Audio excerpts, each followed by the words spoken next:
When Bruce Lee died in 1973, he left behind an unquestioned legacy in his films. But beyond his films, there is another legacy, in his martial art, Jeet Kun.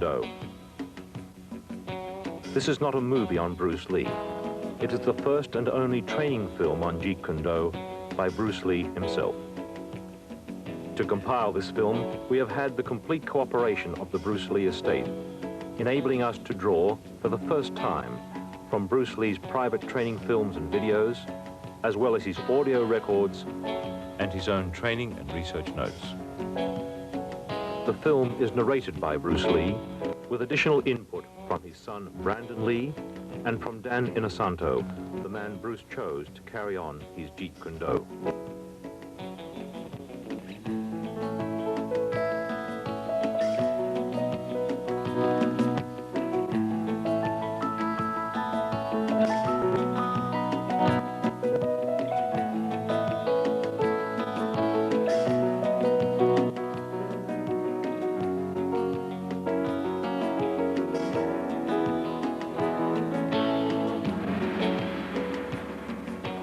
My last name is Lee, Bruce Lee. I was born in San Francisco in 1940. My martial art is in Cantonese Jeet Kun, the way of the intercepting fist. In case you have missed the recent news, Jeet Kun, of which I am the founder, has been elected and accepted into the Black Belt Hall of Fame in America. This marks the first time a recently developed form of martial art is nationally accepted. No, Jeet Kun is not thousands or even hundreds of years old. It started in around 1965 by a dedicated and intensified man called Bruce Lee. And my martial art is something that no serious martial artist can ignore. I met Bruce Lee in 1964 through Ed Parker, who was my Kempo karate instructor at that time. And it was the first year of the first international karate championships held in Long Beach. When Bruce arrived in the United States, he had the training in Wu-style Tai Chi, sometimes in Hong Kong they call it Unga. And he had, of course, training in Western boxing. He had training in fencing from his brother. That's epee, that goes from toe to head. He had training, obviously, in Wing Chun. And the other area was the training he had received in, they call it Buk Pai, or it's Tam Toi. He knew 12 sets in Tam Toi. And then believe he traded with a Choi Li Fat man. So those were the arts that Bruce brought into the United States. In the beginning, he used the Wing Chun as the base system, or the first system. But as time went on, he went away from that, started to extract different things from different systems and put it to his personal use. That's why we say absorb what is useful and reject what is useless for you. That's the concept. Okay? He says using no way as a way. In other words, it's not a Japanese way, it's not a Chinese way, it's not a Korean way, it's not an Okinawan way, it's not a Filipino way, it's not an Indonesian way. He's saying using no way as the way. You are the way. Okay? Then he's saying using no limitation as a limitation. That's the concept in Jeet Kun. That means I don't limit myself to a Filipino style or an Indonesian style or a Malaysian style. I use what is useful for me, because at certain times a certain art may be useful under a certain environment. Kung Fu is originated in China. It is the ancestor of karate and jiu-jitsu.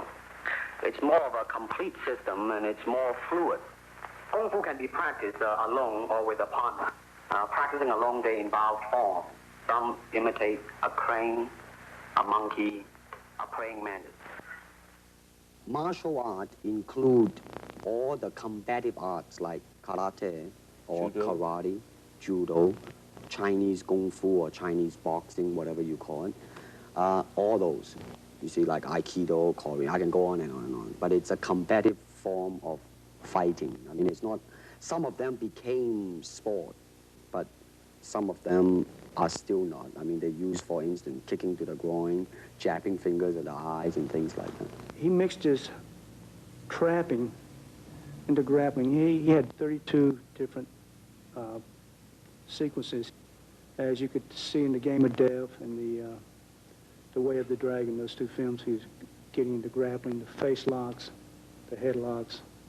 Originally, Bruce taught us various different trapping methods. For instance, if the punch was to come and we were to trap it, we would come back here and we would lock up.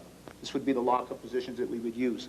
To me, okay, to me, ultimately, martial art means honestly expressing yourself. Now, it is very difficult to do. I mean, it is easy for me to put on a show and be cocky, and be flooded with a cocky feeling and then feel like pretty cool and all that. Or I can make all kinds of phony things, you see what I mean? Blinded by it. Or I can show you some really fancy movement. But to express oneself honestly, not lying to oneself, and to express myself honestly, that, my friend, is very hard to do.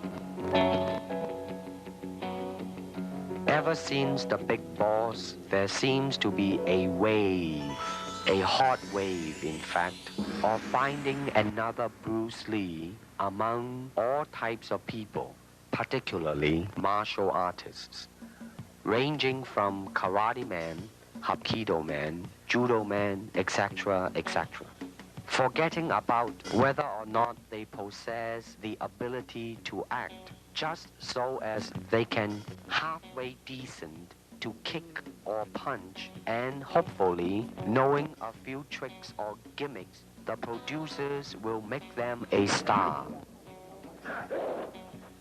Now let's stop about here. Is it that simple to become a star? Well, I can assure you it's not that simple. Also, I can tell you that as more Bruce Lee's films are shown, the audience will soon realize not only in acting ability, but in physical skill as well, they will see the difference. For example, in The Way of the Dragon, my skill is matched with an American champion, Chuck Norris, who happens to be a 7-time winner of both the All-American Open and World Karate Championship as well. Then there is Bob Wall, the 1970 heavyweight karate champion, plus Wang Yanjik, the 7th degree Hapkido expert, which some audience have seen him in the film called Hapkido. Of course, it is only movie making, people will say, but I'm sure that the audience are not so insensitive as to not be able to see and judge by themselves and compare these men's speed, power, rhythm, coordination, versatilities, etc., etc. I started training with my dad really as soon as I could walk. I mean, my dad was a really diligent trainer, and he always had people over at the house practicing. My dad had a circle of students that were close to him, and so they were friends of our family. And one of those men, Danny Inosanto, continued to be my teacher, so it was kind of a nice unbroken line. I have his books at home with all of his underlining and his notes in them, and it's fascinating to see where he drew his sources from, you know, from what sources he drew. He's got books on Western fencing at home that he would use, on boxing. I remember he always used to say that you want to try and absorb what is useful, discard what is useless, and add what is essentially your own, you know, and that was kind of his credo in creating Jeet Kun Do. When people ask me the question in interviews generally what my style is, I usually say, well, my father created the art of Jeet Kun Do while he was alive, and I have been trained in that. because it's simple to say that. However, I actually truly feel that it's a little bit too simple to say that, because Jeet Kune Do was my father's very personal expression of the martial arts. He intended it to kill a lot of sacred cows. So I always feel a little bit silly saying that I practice Jeet Kune Do, although I certainly have been trained in it. Yeah. It would be more accurate to say that I practice my own interpretation of Jeet Kune Do, just as, frankly, everyone who practices Jeet Kune Do does, because that's what it was intended to be. Danny, my Sifu, always talks about teaching Jeet Kune Do concepts. In other words, teaching someone the concepts, a certain way of thinking behind the martial arts, as opposed to teaching them techniques. To me, that kind of illustrates the difference between giving someone a fish and teaching them how to fish. You know that old story, right? You can teach someone a certain block, and then they have that block. Or you can teach someone the concept that lies behind such a block, and then you have given them an entire area of thinking that they can grow and evolve in themselves. They can say, I see, so if that's the concept, then you could probably also do this, right? Yeah. And that's, I think, a lot of what lies behind Jeet Kune Do, and that is then dedicated to creating a really creative, free-form martial artist. You see, actually, I do not teach, karate, because I do not believe in styles anymore. I mean, I do not believe that there is such thing as like Chinese way of fighting or the Japanese way of fighting or whatever way of fighting, because unless human beings have 3 arms and 4 legs, we will have a different form of fighting. But basically, we have only 2 hands and 2 feet. Unless we have other group of beings on Earth that are structurally different from us, then there might be a different style of fighting. Now, why is that? Because we have 2 hands and 2 legs now. The important thing is how can we use it to the maximum in terms of path, well, straight line, curved line, round lines. They might be slow, but depending on the circumstances, sometimes that might not be slow. And in terms of legs, you can kick up straight, same thing, right? Now, and after all that, then you ask yourself, how can you honestly express yourself at that moment? And being yourself, when you punch, you really want to punch. Not you want to punch because trying to avoid not getting hit, but to really be in with it and express yourself. Now that is to me the most important thing, and that is how can I, in the process of learning how to use my body, to understand myself. Now, the unfortunate thing is, now there's boxing, which use hands, judo, which is throwing. Now, I'm not putting them down, mind you, but I'm saying one thing that is a bad thing, and that is, because of style, people are separated. They are not united together, because styles became law, man. But the original founder of the style started out with hypotheses. But now it has become the gospel truth. And people that go into it, man, became the product of that. It doesn't matter how you are, who you are, how you are structured, how you are built, how you are made. It doesn't matter. You just go in there and be that product. And that, to me, is not right. So styles tends to not only separate men, because they have their own doctrines, and then the doctrine became the gospel truth, that you cannot change,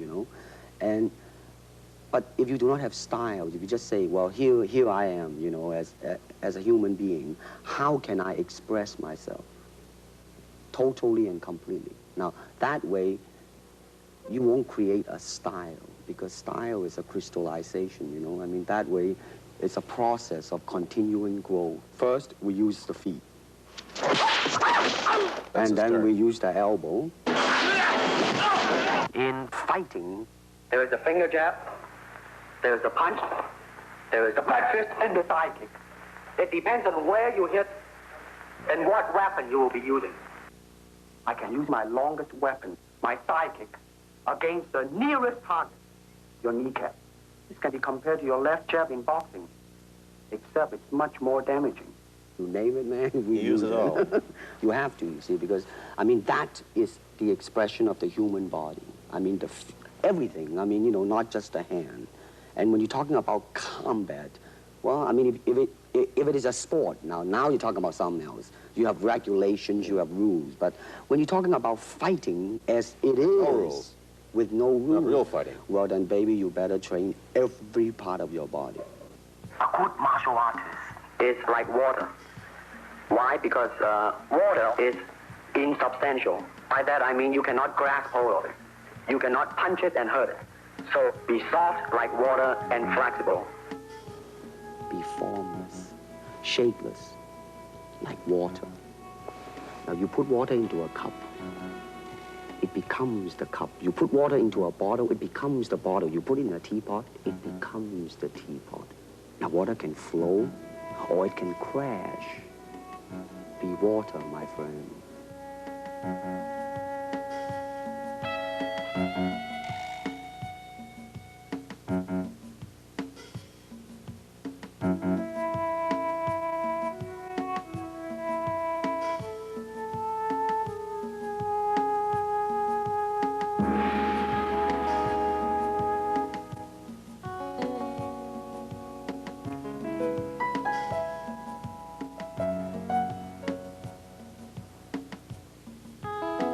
How can I maintain lightning speed without sacrificing tremendous punching power? I believe I found the cause of my ignorance. You'll see a Jeet Kune Do punch is very scientific and practical, especially in street situations. Okay, I'm going to start off with the basics. Normally we were taught in the right lead, but I like to go with the left and right lead, so I'm going to demonstrate in the right lead, okay? Now when the punch comes, you parry it across like this, and as you do so, you strike, okay? Slow motion, 1, see? 2. You can do it together, or you can do it separate. You could catch and then go, or parry and then go, or do it together. When you do it together, you're going to hit it. I'm going to give you the side view over here. Slow motion, 1. That's just slipping on the outside, slipping on the outside. We do a lot of drills. As I said, we incorporate from many different systems. Okay, so the first basic is to slip and hit. Again, a slow motion, slip and hit, okay? Slip and hit, slip and hit. Now, as they punch, I'm going to slip inside and hit. Slow motion, slip, inside and hit. Slip, inside and hit. Now, you can do it together, or you can parry slightly ahead of your cross that comes this way, or you slip and hit on the opposite side like that, okay? Okay, that's your basics, okay? Let me illustrate this so. As the focus glove comes out from your trainer, I want you to slip, cross, hook, cross. Slow again. Parry, cross, hook, cross. These are the basic drills that we were taught to follow up. But they can be found in Western boxing. They can be found in Filipino boxing. This one here, when you slip, you cross, you hook, you cross. However, you can slip first, then hook, then cross, then hook. Again, slip, hook, cross, hook. We can also, when they jab, parry this hand, cross it here. When they move back, you cross, you hook, you cross. Again, slip, cross, cross, hook, cross. Again, slip, cross, hook, cross. Last time. Slip, okay, cross, hook, cross. Okay, that's your basics. That was just an arm movement. Watch now. You see, there was only arm and shoulders. Shoulder was kind of tense too. No, definitely, it's a tense. Later on, you will, you know, check the different. Now, the feet was involved a little bit just now. It was fine. Shoulders too tight. Notice that in the beginning, when I say that you just involve only arm and shoulder. Now, your hand, the last time when I saw you was very, very good and fast. Now let's see if this can do it. Now that, let me see another one. You gotta involve your feet a little bit more. You see? Hand and feet. Got a hand and feet. Go pretty good. Now watch, I think that when I attack you in a reactionary type of a thing that tightening on the shoulder, now watch now, you. Now, watch when I try to attack you. I think when you react to it, you know, then you just do not tense yourself too much, you know. You just then react and just boom, go into it.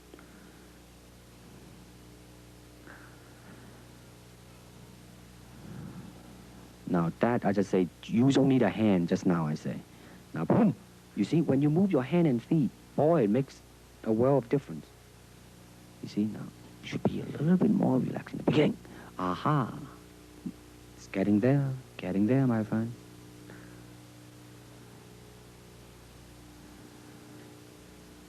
Now, watch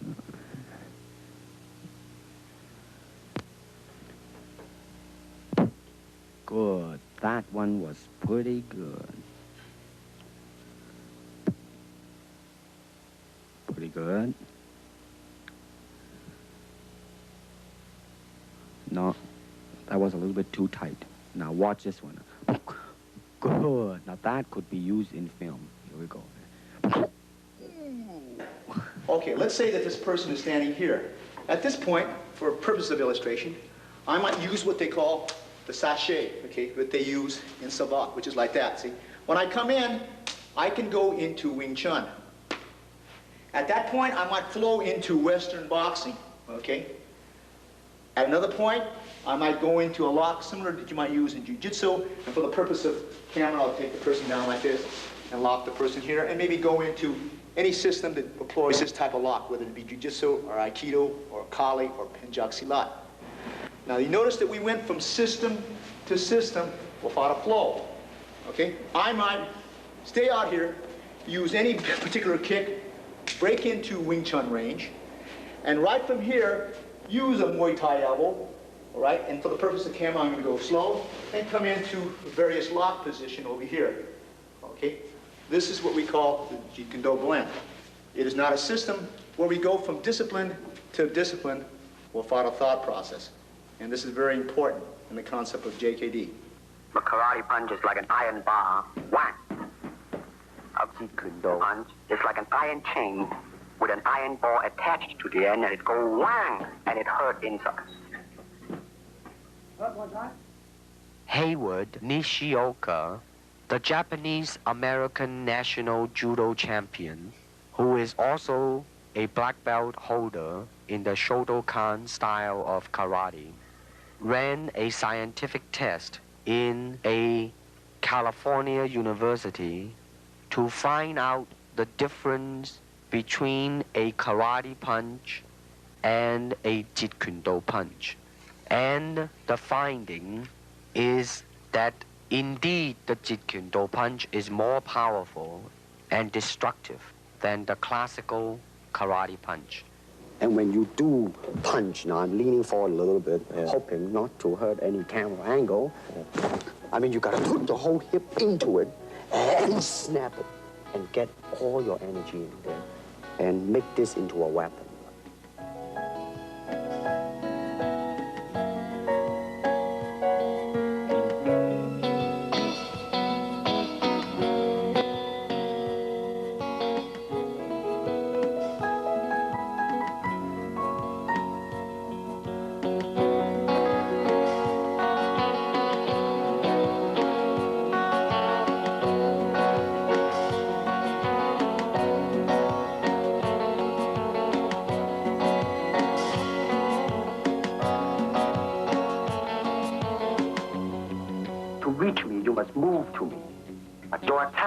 An opportunity to intercept you.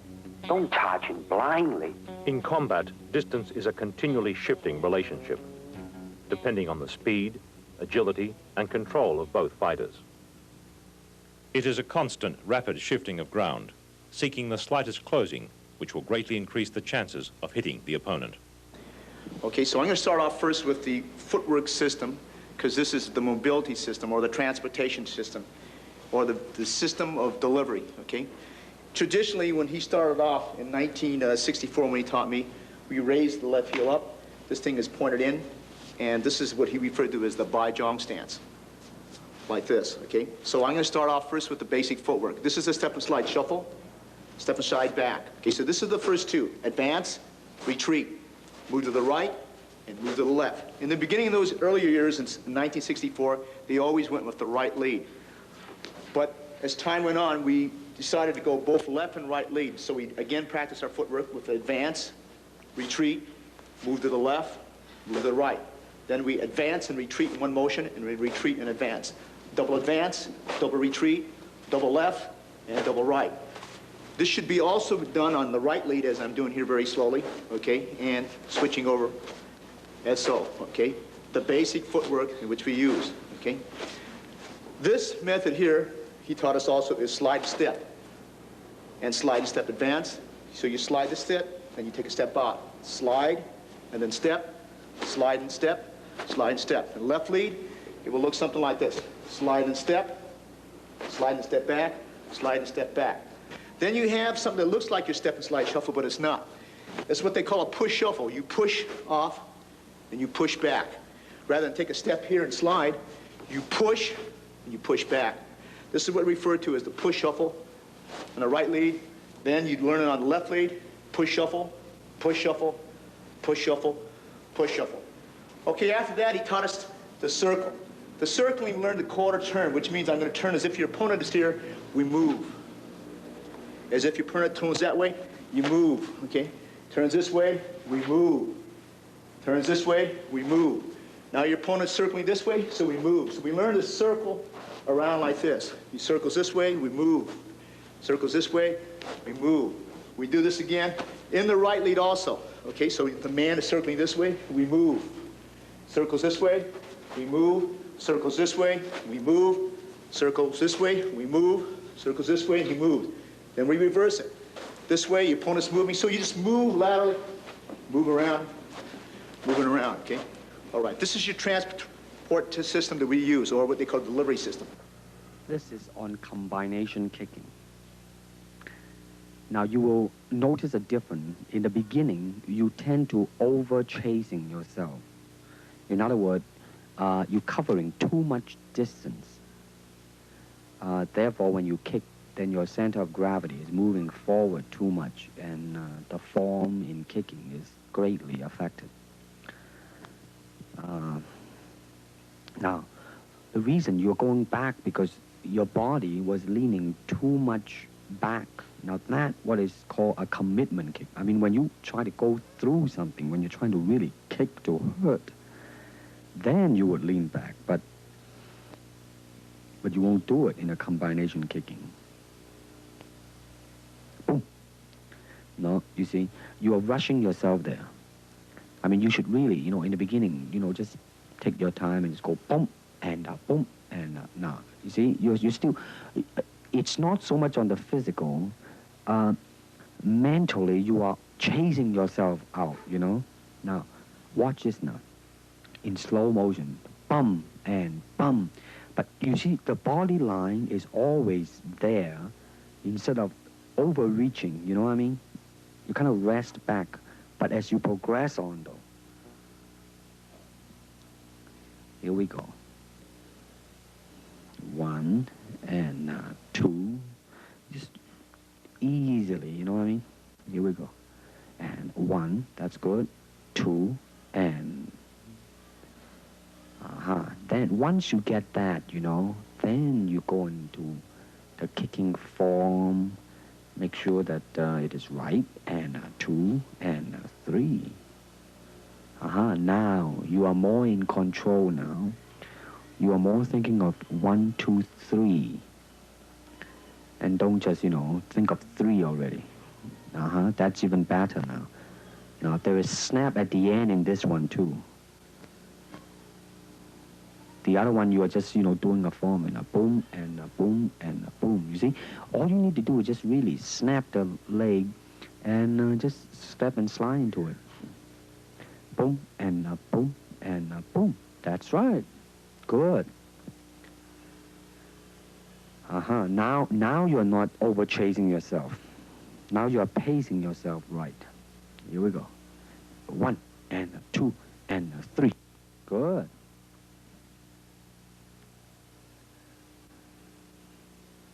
we go.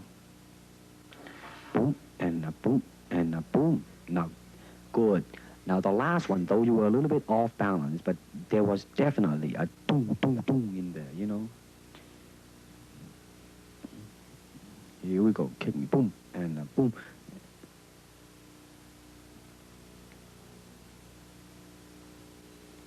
Here we go. Boom. Boom. You gotta bring the leg back quick, you see? You let it dangle out there too long. Gotta bring it back. You gotta bring it back. You gotta bring it back. And go boom.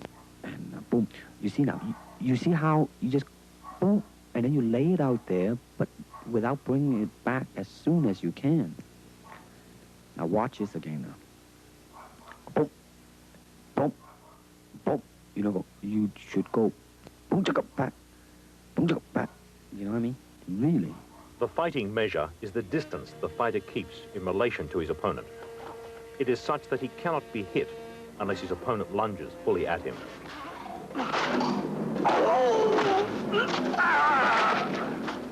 Martial art has a very, very deep meaning as far as my life is concerned because as an actor, as a martial artist, as a human being, all these I have learned from martial art.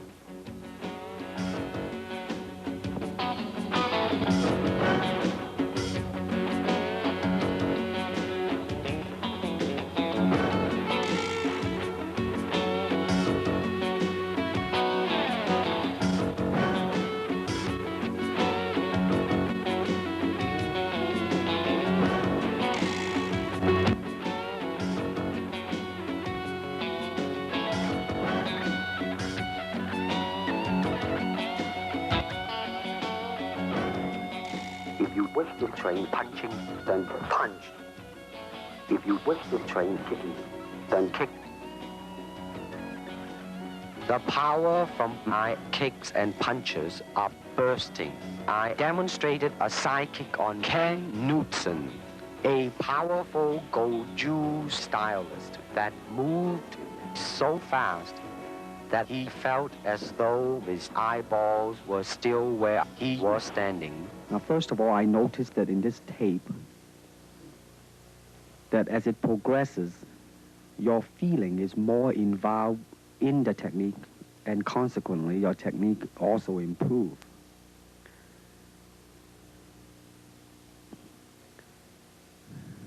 Now, the foot at the ending position in impact is kind of dangling a little bit. Watch it now.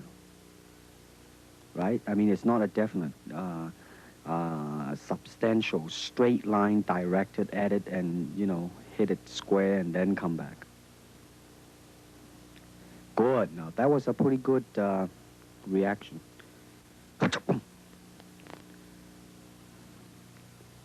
Good. You're pretty loose here. I see your hands dangling loose. And...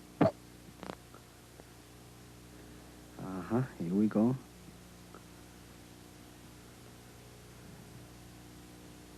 One more time.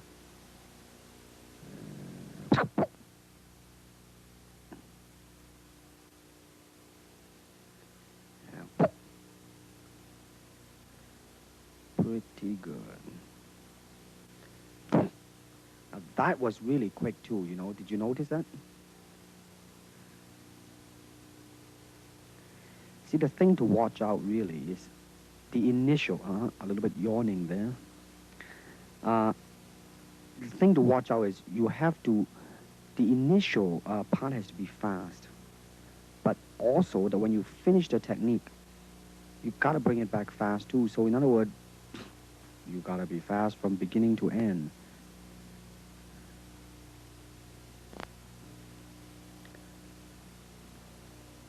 In the spin kick, you will notice a very good lesson in there. Now, just now, it was a little bit off. The good lesson that I mentioned, now, you are very much in control of the movement. By too much control, therefore, you are kind of concerned about the execution. Therefore, you kind of, you know, like, really tight. Boom. Now, that was a pretty smooth movement. But now watch this now. Now, right now, I'm telling you to, really just forget about it, just do it. Now, boom, you see, right on the target. When you just ease the burden of your mind, you just do it. Now, watch the next two kick now. Just go, boom, right on the head, man. And good speed, too. And boom, boy, right on the head. See, now that's James Coburn in there, kicking. You see what I mean now? You really just, and go into it. You can feel the difference when I put my body behind the kick. I mean, you gotta put the whole hip into it and get all your energy in there and make your kick into a weapon. Now, let's see what, in this one, I want to see the initial speed and suddenness of your attack. This is just a simple attack, I think a side kick. And I just wanted you to see how, go in there. Now, you're bouncing now for the sake of bouncing. Now, boom. Now, that one's not there. Now, that one now. You have good intention, you made up your mind, you just go. Not bad, not bad. Now, notice your kick when you finish. You just let it drop down, You do not bring it back quick enough. Now, your initial was quick. If you bring it back quick, the whole kick would just look like a boom. Now, again, you see, you did not bring it back again. Move, and boom. Good, very good suddenness. Again, you notice your leg, you did not bring it back.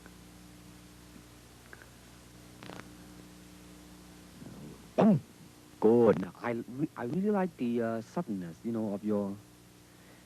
Maybe just a little step there, but listen, man, it passed. Boom. Now, you see, you're moving your leg, but your shoulder is a little bit... Now, that was pretty good. That was pretty good. Your shoulder may be a little bit tense. The upper body and the lower body has been united. Now, you see now, I don't think we mentioned this because your leg was... You see, you let it stay and then back. Boom. Now, see, I really, definitely, your initial move has, really improved. Really improved. Relax that. Move back. 1, 2, 3. Now, that was good. That was good.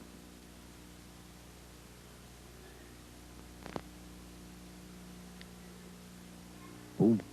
A little bit low. Boom. Good. Now, this is the flexibility now. Now, I want you to watch your left leg, with a stationary leg. Now, watch the stationary leg one out. The first one, you didn't make it. Now, the second one, you didn't. Now, watch this now. Watch it. Boom. You see how it really straightened out and you let all the weight rest on the heel and it just reach easily. Now, this is the side kick going over. Now, listen to this now. I like your very good natural feeling on the first one, though the kick was not too good. I mean, you see how it just really, very smoothly it go up there. Now, the second one, you want to control your foot position a little bit. Maybe you are too much control in there. Watch now. You know what I mean? You make it not as natural as the first one. Boom. Mm-hmm.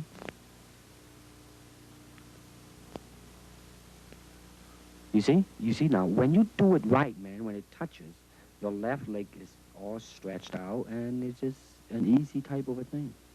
Now, I think we are comparing. I let your leg dangle out there. I asked you to do it because, so you will get a feeling of it. Now you're going to bring it back quick now. Watch this now. And you see? It was kind of a little bit off balance in the last one, but that's all right. Now you're going to go sideways. Watch now. I like the second one better than the first one. There was more directional in it. Good. Here we go. One more time. No, too low. Second one's okay. See, it come back in one straight line. Here we go. Now watch this illustration. You gotta exaggerate the bringing of the leg back, you see. Back. Okay, watch it again now. exaggerate the pulling of the leg back, make it look much more faster and more forceful. Watch this now. I like the naturalness of your kick. Watch this now. You see, at the end, there was really the feeling there, you know?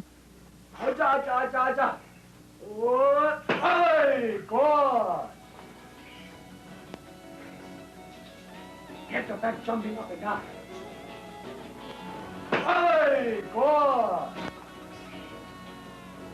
Nice one.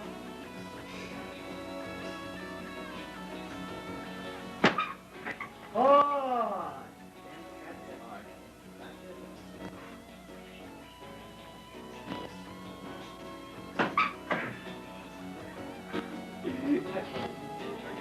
One more. One more. Let's do it. Really good.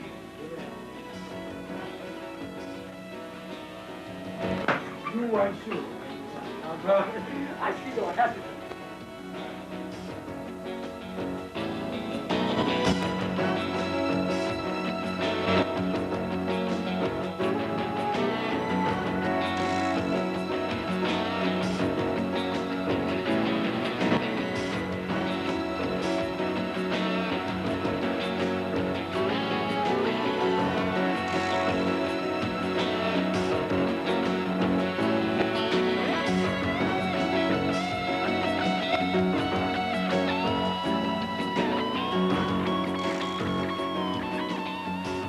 Physically, how can I be so well coordinated?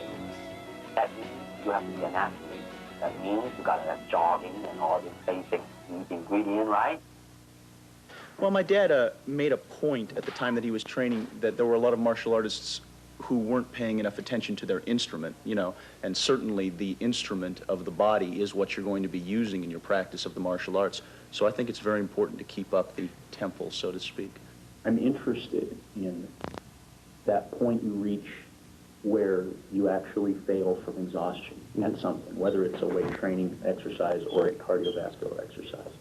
I'm interested in seeing just how much that point is a physical point and how much it's a mental point. And so that's what I do. I jump a lot of rope, I run, I ride a life cycle. I much more prefer to go out and actually ride a bicycle or run and, you know, see some scenery. And then I work out down at the academy, which is on some levels a very cardiovascular workout. Some of the classes I take, like the Muay Thai kickboxing classes, a hell of a cardiovascular workout. Yeah. And then some of the classes are more technique oriented, so you're not huffing and puffing so much as you are just learning individual techniques. And then I work out at the weightlifting gym, where I do 2 body parts a day, pretty much, and then I break that up occasionally. So I do like back and biceps on one day, chest and triceps on another day, or something else, and delts and legs on the third, or something like that. And it was just a, you know, switch it. I found that that was generally the best thing to do, whether it was with a high weight or a low weight. And what I understood the process to be was that working with heavy weights would build mass, whereas working with low weights was intended to build like density and really carve out the muscle a lot more. And since I personally have never been interested in getting large as much as just getting cut, I tended to work with a lower weight. But then to me, getting cut is also mostly a question of vascularity. It has to do with how much body fat you're carrying. So I've always done a lot of cardiovascular work because that's also real world power too. I mean, I suppose it's good if you want to pick up heavy objects that have large muscles, but cardiovascular stamina is something that seems to come in handy a lot more often than a large muscle would. You go down to the academy and you try and do a 3-minute round on the Thai pad. I don't care how big your muscles are. If you don't have a real good cardiovascular system, you're going to be dead in about 45 seconds. I'm still going to be going. Now, you want to kick it when it's coming to you. That's right. You let your foot jam.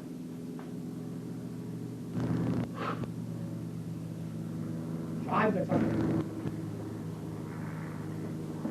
You're pushing. Okay, now, Jim, go kick a bean bag and give me the thrust the sucker to Kingdom Hub.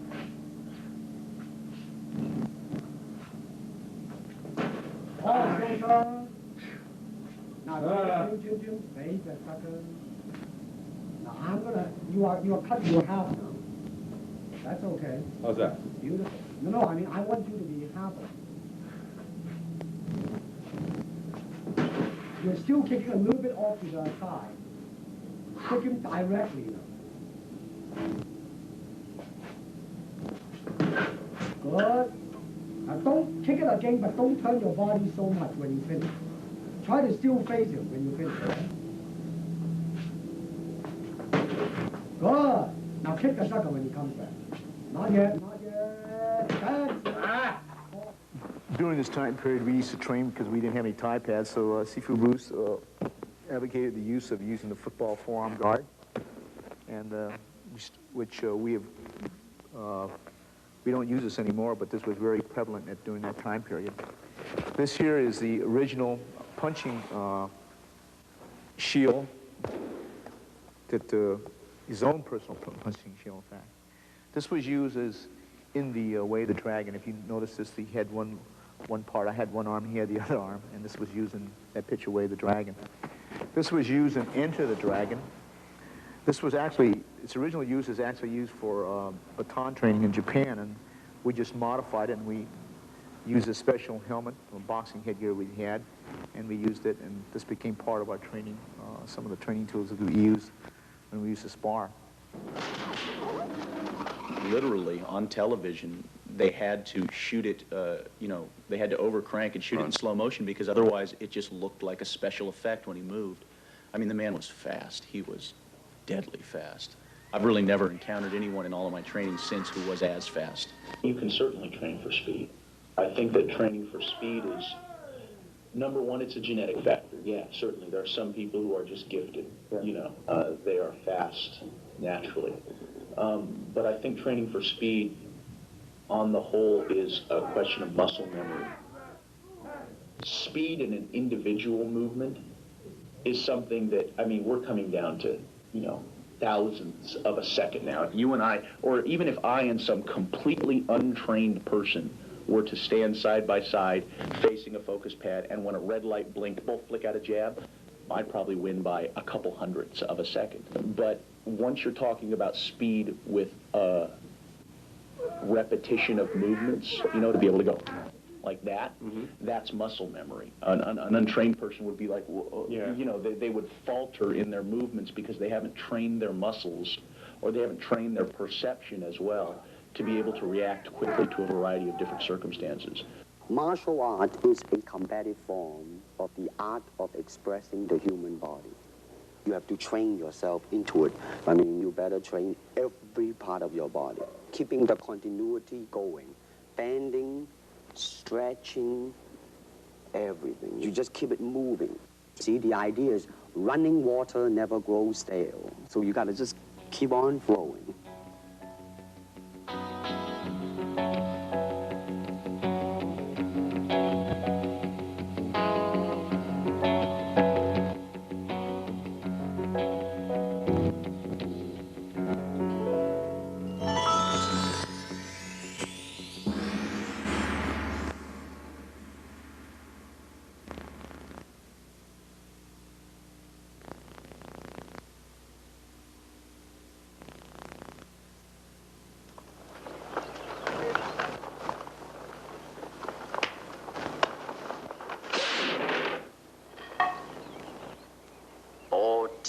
Don't hit back.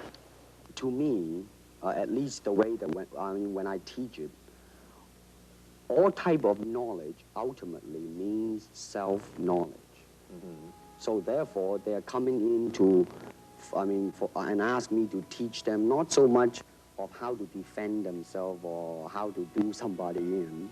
Rather, they want to learn to express themselves through some movement, be it anger, be it determination, or whatsoever. So in other words, what I'm saying, therefore, is that he is paying me to show him, in combative form, the art of expressing the human body. Jeet Kun Do is not a style.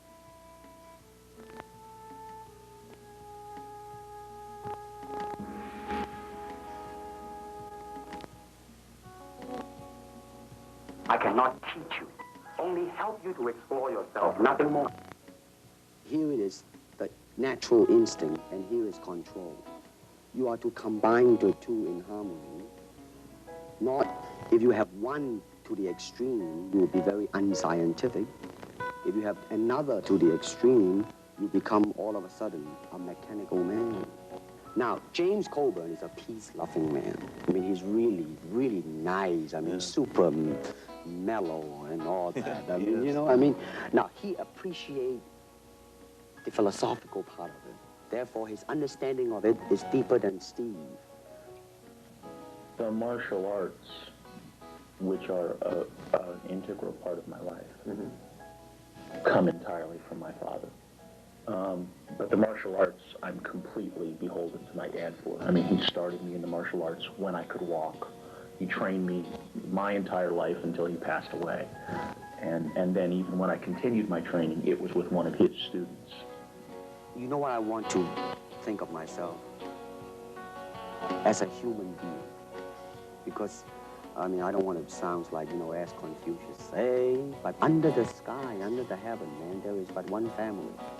It just so happened, man, that people are different. Don't think. Feel. It is like a finger pointing away to the moon. Don't concentrate on the finger or you will miss all that heavenly glory. When you move down the road towards the mastery of the martial arts, and you are constantly moving down that road, you end up coming up against these barriers inside yourself that will attempt to stop you from continuing to pursue the mastery of the martial arts. And these barriers are such things as when you come up against your own limitations, when you come up against the limitations of your will, your ability, your natural ability, your courage, how you deal with success and failure as well, for that matter. And as you overcome each one of these barriers, you end up learning something about yourself. And sometimes the things you learn about yourself can, to the individual, seem to convey a certain spiritual sense along with them. I don't believe in systems, nor in methods. And without system, without methods, what's to teach? I found the cause of my ignorance.